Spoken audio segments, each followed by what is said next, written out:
Popolnoma spreminjam temo. Zdi se, da imajo Londončani mešane občutke glede vrnitve princa Harryja in njegove družine v Britanijo. Vojvoda in vojvodinja Susseška sta celo svojo ožjo družino presenetila s selitvijo iz Kalifornije nazaj v okolico Londona, kjer naj bi ostala daljše obdobje. Par se je pred 6 leti preselil v ZDA, odpovedala sta se uradnim kraljevim dolžnostim, a nikoli nista izginila iz naslovnic, saj je Harry obtoževal kraljevo družino zanemarjanja, tabloidni tisk pa, da mu je uničil življenje in vlado, da mu ni zagotovila dovolj varnosti, da bi se lahko kdaj vrnil domov. Poslušajmo še več. Verjetno bo njihov problem ta, da je država precej sita poslušanja o njihovem samovšečnem vedenju. In jasno je bilo tako Britancem kot zdaj Američanom, da so tam samo zaradi denarja. Poskušajo dobiti čim več donosnih pogodb. Mislim, da so uničili svoje možnosti, da bi ostali priljubljeni, ko sta se prvič poročila. In zaradi toplega sprejema, ki sta ga imela pri Britancih. In tu so pokvarili. Mislim, da je bila Meghan žrtev rasizma, ustrahovanja. Želim jima le srečno življenje in res sem že naveličana vsega tega. Ne morem več prenašati. Prav slabo mi je zaradi tega. Zaradi ustrahovanja. Ja, zato si želim, da bi se vrnila in želim, da bi jo vsi pustili pri miru ter počeli lepe stvari. Mislim, vsak lahko počne, kar želi, kaj ne? 2026. Leto je 2026. Z veseljem zdaj pozdravljamo Angelo Levin, avtorico knjige Sherry, biografija princa, biografinjo in komentatorko kraljeve družine, ki se nam zdaj pridružuje iz Londona. Najlepša hvala za vaš čas. Ja, Harry, Meghan, Archie in Lilibet bi se vračali v Združeno kraljestvo. Ste mislili, da bo ta dan prišel? Ne, ostajamo v stiku, ampak absolutno ne. Mislim, Meghan je rekla, da nikoli več ne bo stopila v to državo, kaj ne? In Harry je rekel, da svoje družine nikoli ne more peljati tja, ker ni varno. Tako da sta to dve stvari, na kateri se nekako upirata.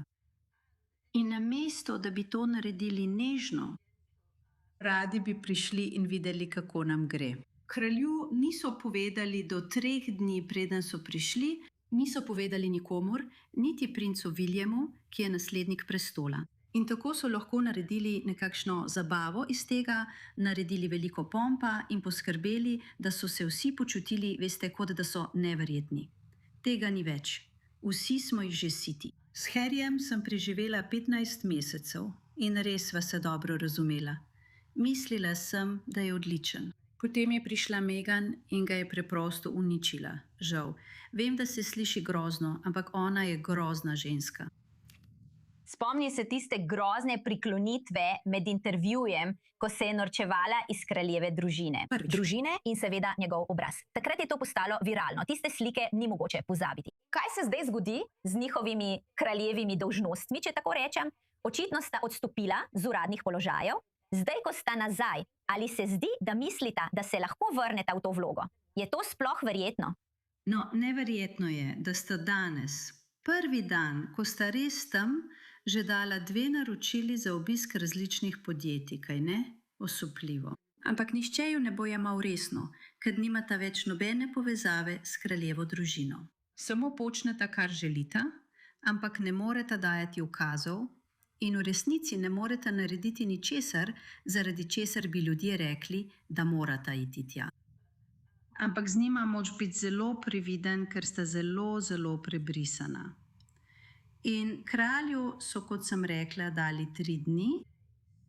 In moški, ki je v poznih 70-ih, ki še vedno ima raka, mu gre dobro, ampak še vedno ima raka. On je moški, ki rad stvari opravi previdno, vnaprej načrtuje. Namesto tega ga je doletela ta novica, da prihajajo vsi ti otroci in Harry.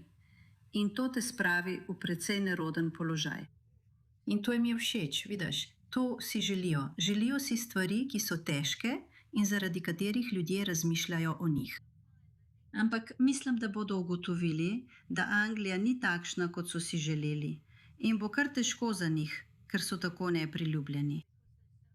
So izjemno nepriljubljeni v Ameriki in zdaj so zelo nepriljubljeni tudi v Združenem kraljestvu, ker ljudem ni všeč, kako nesramni so bili. Popolnoma nesramni.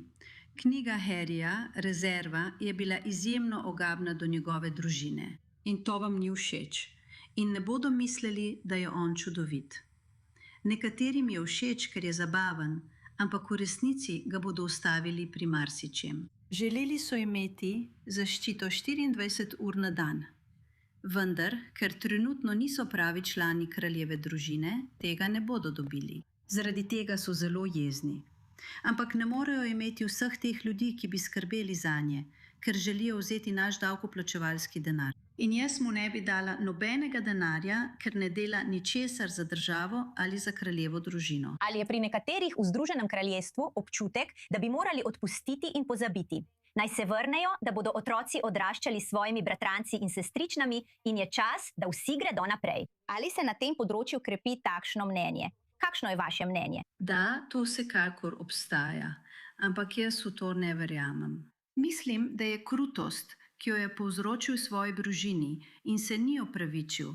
Meghan se ni opravičila. In mislim, da je zelo težko za nekoga, kot je princ William, ki je bil napaden zaradi svojega telesa in vseh mogočih stvari, ter zaradi svoje žene. In mislim, da ko je nekdo napaden in je napadena tudi njegova žena, je zelo težko imeti občutek, da so čudoviti, ker so bili do nje izjemno neprijetni. To je čudovita ženska, ki dejansko res skrbi za Williama in otroke.